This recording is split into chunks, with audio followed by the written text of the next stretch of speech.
in assets from criminals. That's everything from cash, jewellery, cars to large cuddly toys, believe it or not. And the money is now being used to help pay for local policing and also to support community groups whose work helps to prevent crime.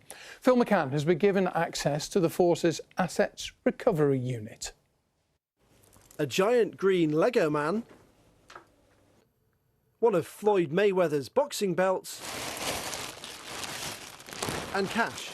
Lots and lots of cash. We think there's possibly up to £1 million of cash in this. Officers have gone in to make an arrest and then obviously come across all this cash in the hallway. All seized by Greater Manchester Police, all to be sold off if special court hearings go in the Force's favour, and much of it to go to good causes.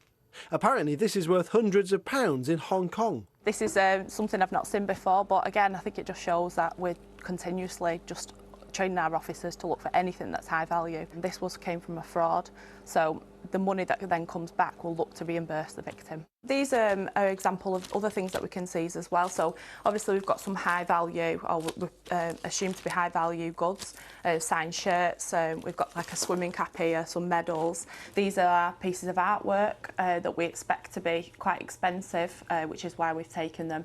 The reality is money launderers have got to try and find ways to disguise the proceeds of their crime, so they will invest in some quite unusual items and bits and pieces. This is our property store, full of everything evidential. Lots of what's in Greater Manchester Police's evidence store are the proceeds of crime.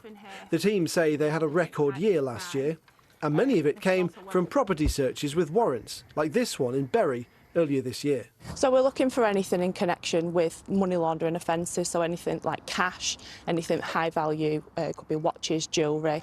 And they found some. This was part of an investigation into credit card fraud linked to money laundering.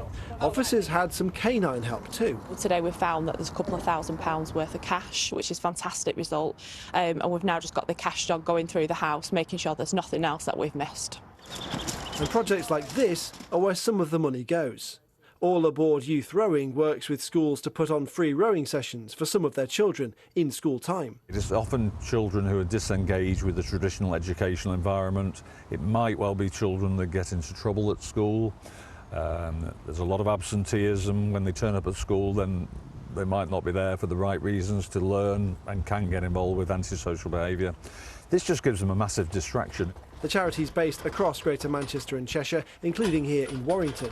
The proceeds of crime cash is being spent expanding their presence to Rochdale. Most rowing clubs, including Collingwood Lake, have stable boats like this, and it's perfect. So we're going there for the first time in September. It's a brand new site for us, so it's perfect for taking brand new rowers, age 12, 13. It's funding that's clearly from ill-gotten gains, but ultimately it's going to be used for the betterment of helping out a serious number of young people across the northwest of England.